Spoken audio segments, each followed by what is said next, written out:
Welcome back to Two Gals and a Glass Half Full. This month, we are continuing our conversation about leadership, and we're very excited about our today's guest. But before we get started, Dr. Jess, what is in your glass? So today I have moved on from coffee and it's hard to see, but I have infused water that I've been drinking. I did a video about this on our social media. And so it's so easy. You just chop up cucumber, lime or lemon. I've been doing lemon and ginger and just put it in a carafe and let it sit. And then I just refill the water. And so it just stays infused. And I use that for a couple of days at a time. And I drink way more because it has really good flavor.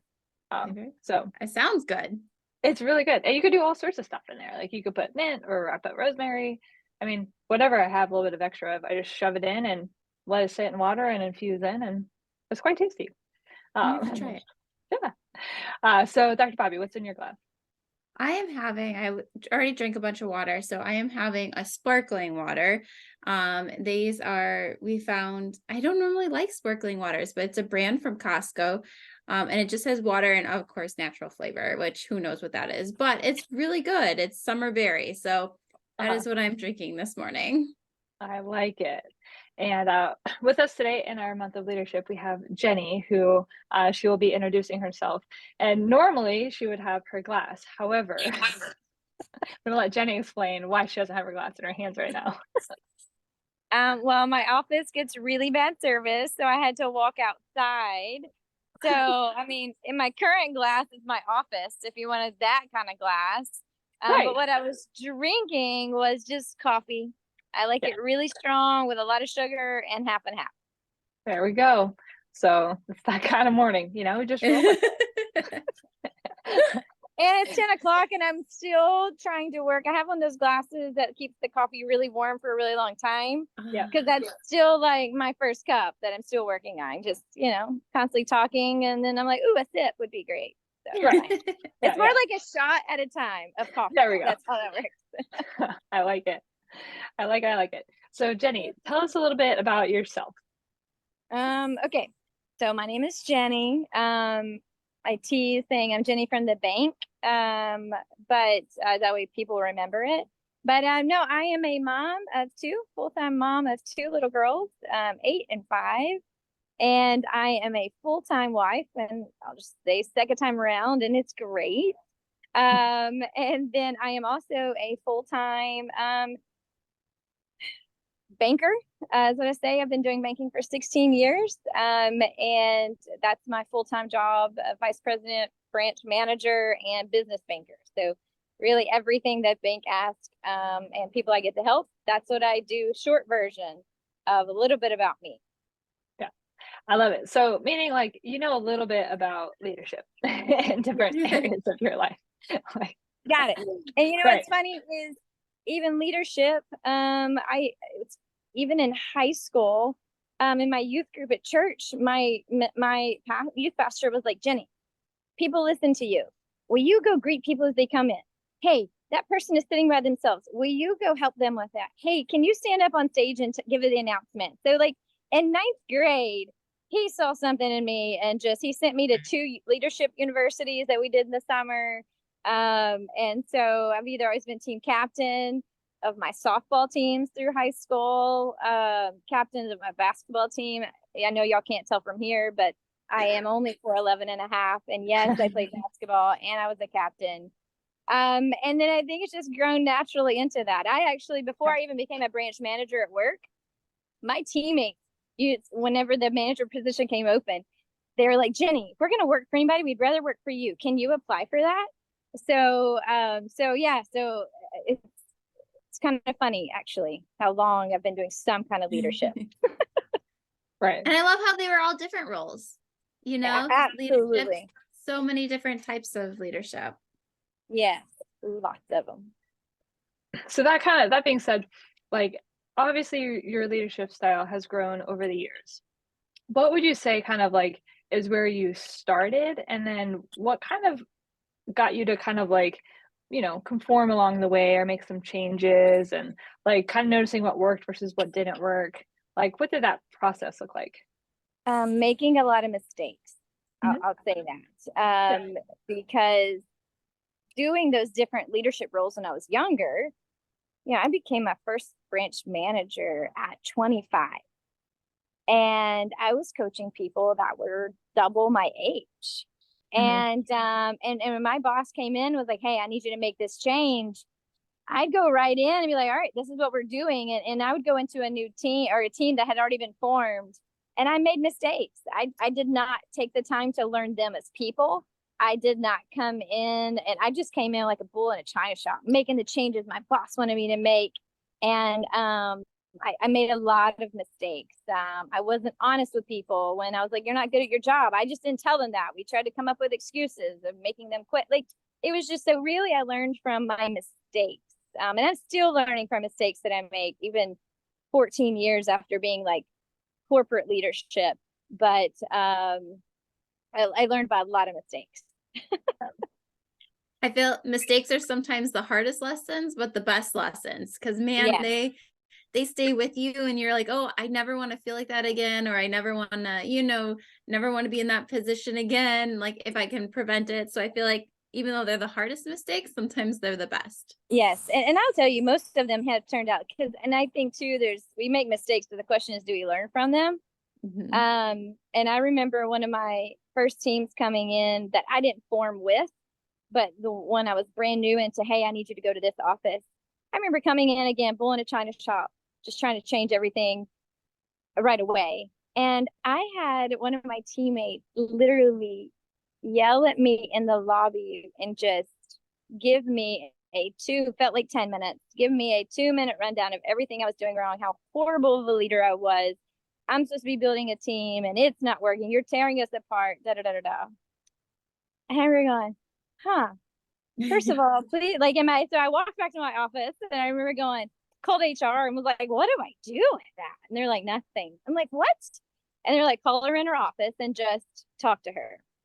And so I did. I called her in my office and I said, hey, listen, I was like, and this is where I learned to be honest, like just honest with him of, hey, I get you're going to have disagreements with me. I understand that, but like, can you come in my office and shut the door? It's fine. Tell me all about it. Yell at me in here, just not in front of the middle lobby with all the other teammates. And I remember learning just, hey, this is an at-will workplace. You don't have to work here if you don't like me, and that's okay. And I just learned to especially with that one, like just being blunt, honest. And our relationship changed at that moment. She ended up writing me a long letter how I was her favorite boss and how we worked through it. And it was just because I was honest with her through that part. But the mistake of just coming in and changing it, she let me know. So I appreciated that at the same time. For sure. And I think that's what happens so often is like, we don't like stop and take that pause to think like, in this environment, what is going to be the best solution or the best scenario? And it's like, just because something worked really well in a different environment, which could be different people, different culture in that environment, different strategies, different changes, like so many things are different that like taking that pause, which is the mindfulness part of being a leader, is just like, I hear you and I see you. I'm going to pause and like make sure that I'm coming about this with intention. And that's like, nobody teaches you that. Nobody says like, hey, by the way, you should pause before you speak and make sure that we're like meeting everybody's needs. Like, we want to meet the needs of like the higher ups, but we also want to meet the needs of the employees at the same time. And so like me in the middle here, I'm going to make sure that happens.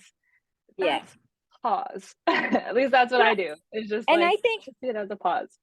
Yeah, and that self-aware of when you are told something that you're doing, it's like, wait, is it really something I'm doing wrong? Or is it something they didn't like about? Like, Right. Is it, oh, that's actually a compliment. You told me you didn't like that. Thank you. Or is it, so for me, it's like when people tell me, I have to stop, pause, and reflect on me.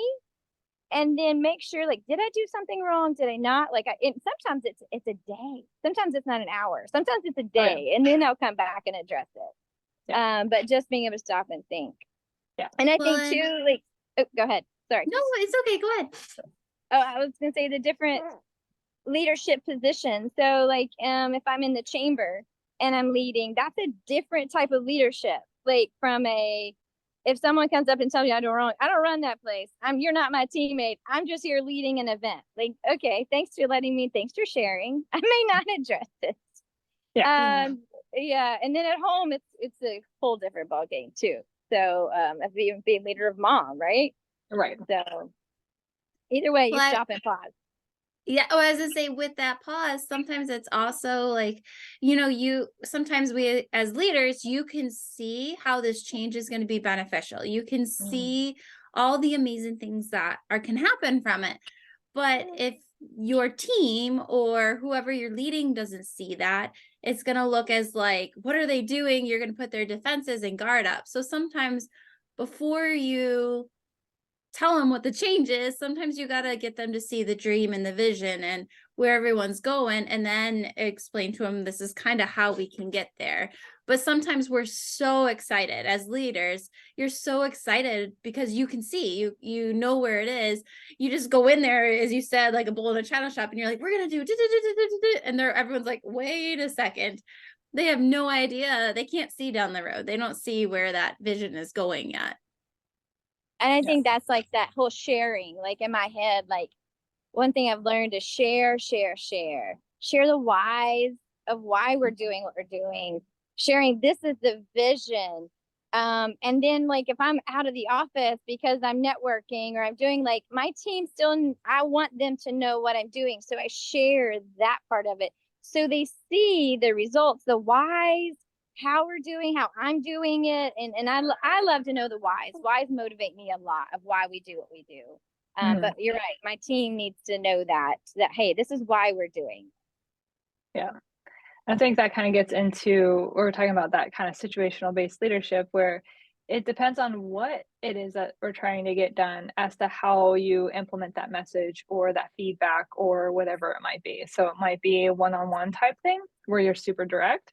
It might be more like a group-based thing where we do want to hear some dialogue. And there might be times where we don't want to hear dialogue because in the situation, we don't have time for dialogue.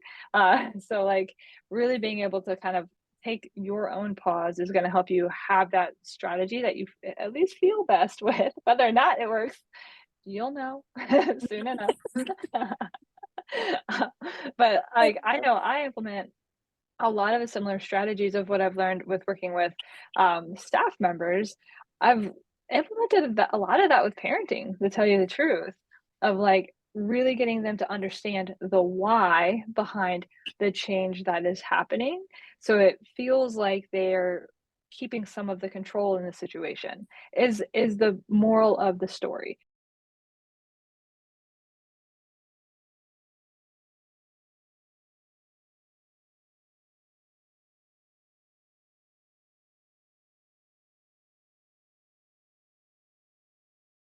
Nobody wants to feel like they have no say and no control. So the more that we empower people around us to know that they do have power, as you said, this is like, you don't have to work here. Nobody is forcing you to work here. Like you have the power to change your situation. I would prefer if you didn't, but I mean, with kids, you don't have the power to leave the family until No. you're like older, if that ever happens. Hopefully it doesn't. But like, how can you instill that sense of power and control so that they feel like they're making their own decisions? Education, like, so they understand the why. They are educated, they're knowledgeable, and now they can make a logical choice to work with you on this joint effort, which might be getting ready for school in the morning. It might be something as simple as that, right? Like, so it's really interesting. Like, it's helped me a ton with parenting. I don't know if you feel the same. I think it's funny because, like you said, giving them that power, like I want them to know, like, yes, you're a child, I love your ideas, and I want you to. So, but there are times that, and this goes for work and family, which I laugh about, is like my children complain, well, why don't we eat this, or why do we have to live here, or why don't? And I'm like, you know what? You have the power to do that when you get out and make your own job and your own money.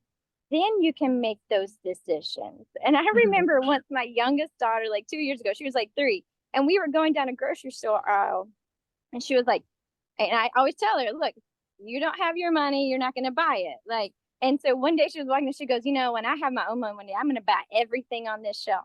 And I was like, and you can do that because it's your Right. own money. You have the power to do that.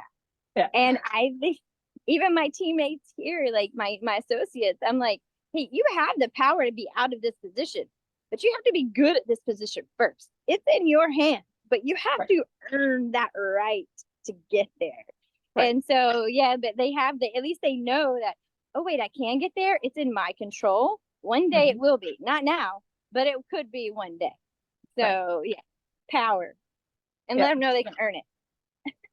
At the same time, like, here's the path to get there, right? So I'm going to show you the path. I'm going to help you on that path and encourage you. If you jump off the path, you know, typically there's consequences, you know, like it's very clear. It's actually like so blatantly clear.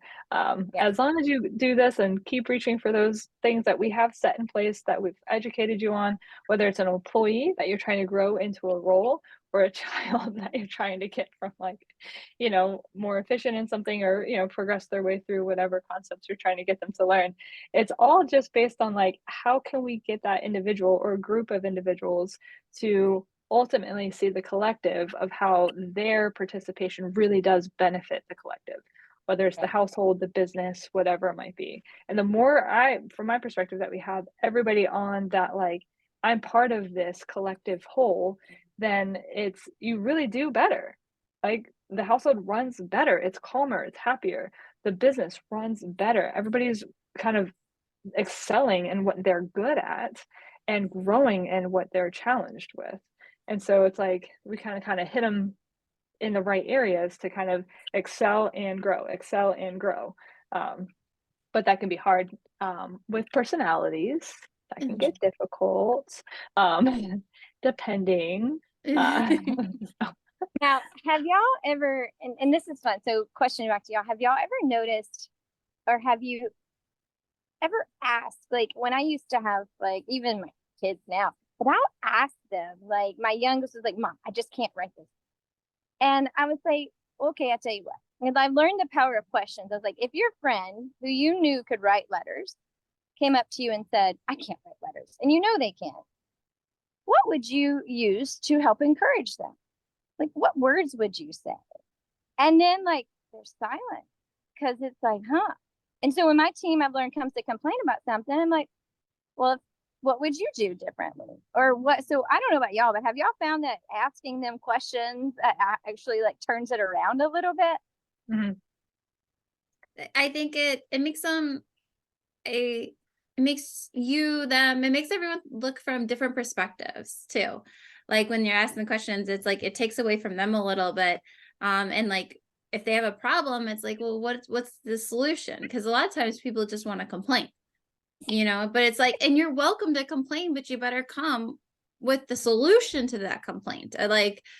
And coaching gymnastics, I did that with my kids. If they're like, oh, I can't do this, or this hurts. Okay, what can we do then? You know, or I don't feel like good enough today to do this. Okay, well, what can we do that can lead you along that path? And then they're like, oh, and just, like, starting to teach them that thought process of, like, okay, like, if there's something you can't do, or there's a complaint, like, you better have an idea of, like, an alternative, or, like, how could you work towards this then? Well, and you're training them to problem solve. And so you're kind of saying, hey, by the way, like, you have the ability to figure this out. I'm just helping you step outside of your perspective, because we get clouded all the time. And that's, you know, part of, as a leader, you have to step outside of your own perspective and say, how would somebody else receive this information? And so you're kind of showing them that strategy. And I think as the more that they start stepping out and realizing, like, oh, if I looked at this from a different perspective, I now found my own solution, that in itself is a constant lesson. And then if they can start to implement that independently, boom, like, that ball is just rolling. And that goes back to the power. They now know they have the power to, I can problem solve. I can. And it gives them that confidence and that power to, yeah, you can help with that. Like, that goes straight back to your power that you were talking about. Exactly. Yeah. Cool. Yeah. It just keeps it healthier, I think. It's not this, like, because we never want to create this sensation of feeling, have somebody dependent on on you as the leader, because that never, I mean, that you'll never get to where you want to go with that kind of scenario. It, you know, I think that ceiling will always be lower, versus being able to really raise that ceiling. So like no creating dependency. I think that was a very old style of leadership, and there's a lot of like research and evidence that we kind of talked about in the first episode this month about like some of the styles that research wise have been shown that are not effective. And so like having that, like, you know, I say jump, you say how high, we don't question anything, in a business or home environment. This is not life and death scenarios. This is not, you know, this is not military. We were talking about business and home. Really making sure that we're evolving the thinking of each individual as an employee, as part of a group, as part of a team, as part of a department, as part of, you know, maybe regional. That's going to be a completely different way of thinking. And so that's where a lot of research has been done to say situational based leadership, mindfulness based leadership, using multiple strategies is really what is effective in the long term, meaning there isn't one way to do it. Ha! Like, funny, there's not one way to approach the situation because humans are all different. Yeah. Yeah. Yes. Yeah. And managing to the people. Like that's Right. one thing I've learned with leadership is it is individualized. I'm sorry if I'm like looking down, I'm making sure no ants are crawling on my feet. But managing to the people, and this is something I've learned too, like you were talking about when you're constantly making people dependent on you, it's draining. I find it so draining in the end. Now it's hard at first, I think, to help develop people, but it's so draining, like in the end, to make them dependent on you. And I don't know if y'all have felt that as well, but I mean, it's just like, you're the dude everything. Now I guess some people probably like that. But what I've learned too is if I can manage like to the individuals and to the people, first of all, I've learned I have to actually care about them. And let's be honest, I don't care about everybody right away, but I dig to where, like, and I love people in general. They're amazing to me. They're hilarious. But all of a sudden, if I'm like, oh, I don't know if we're not gonna work together as a team, I actually dig harder into, okay, tell me about you. Give me, and we find some kind of common bond, and I find what makes their tick, like what motivates them. Because I've learned I can't motivate people, but I can inspire them. So it makes me dig harder to find out what motivates them and then try to work around that motivation. And it's not as draining because then it's more fun for me and it becomes a, ooh, let's figure this out. And sorry if that is blowing up the phone. Yeah, no, I love it. Can you hear the crickets and the grasshoppers? No. No, I don't hear them. Yeah. Okay, great then. Yeah. But anyway, I have learned that you do have to care and manage to the individuals. And as y'all know, with a team of 5 or 6, or if you're working with, 30 gymnastics students, everybody is different. Period. Everybody is. Yes, very much so. And different reasons for being there, different goals, different dreams. So not everyone's goal is going to be the same, and not everyone wants a leadership role. Some people just want to show up and do their job and go home, and that's okay too. But still teaching them like they take responsibility, and you are welcome to be part of this and that. I think is really important. Yeah, I love it. So Jenny, as we're wrapping up, as far as like advice, like some just kind of generalized advice for like big ticket things, like takeaway points, because we only like really remember 10% of what we hear. Yeah. What's our punch? Whatever. I think biggest takeaways are share. Be honest with them. Like I remember once I had somebody come up to me and was like, Jenny, I've applied for this job 3 times. I don't understand, why am I not getting it? I knew she wasn't getting it. I was her 3rd manager. They'd already told me why she wasn't getting it, but no one had ever told her. And I had 3 items that I knew I needed to tell her. And I just sat her down, and by the end of the 3, she was crying. because she'd never heard it. And I was kind with it. It wasn't harsh at all. And she ended up being another one of my great employees because I was honest with her. So I think in general, if we're just honest, share with our teams what we're thinking, share the whys. And I think that all boils around to just honesty and caring about them, period. Mhm. Yeah. No, I definitely agree. I think the more genuine you are, you can be direct so that you're not skirting away, you're not going in circles around something that's uncomfortable. If there's an elephant in the room, like, let's just call it what it is. There's an elephant, it's right there. We all see it. Maybe some of us like chose to look in the other direction, but it's still there. So cool. Now that it's out there, let's figure out how to deal with it. Yeah. We don't have to And be I lived mean. a long time not being honest, and personally with my family and with that, like just kind of, oh, this is what they want to hear, and it just I've learned, I can be honest, tell the truth, and still love them. It's okay. Yes, 100%. I think that's like, it's completely true. I mean, there's times where I say, like, I honestly don't want to be around you right now. This behavior isn't something that I don't want to interact with that.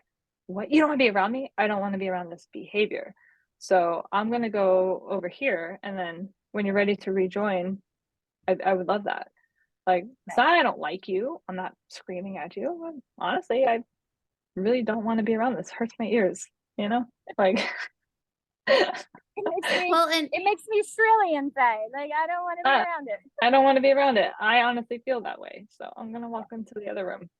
You're safe. and with honest things like that, like compliments, or not compliments, but honest feedback, like it's the only way that someone can change if they want to. Right. It's the only way that they can, do some self-reflection and stuff. So if no Mhm. one's honest, then you're really not giving them the opportunity to be able to step up and get that position.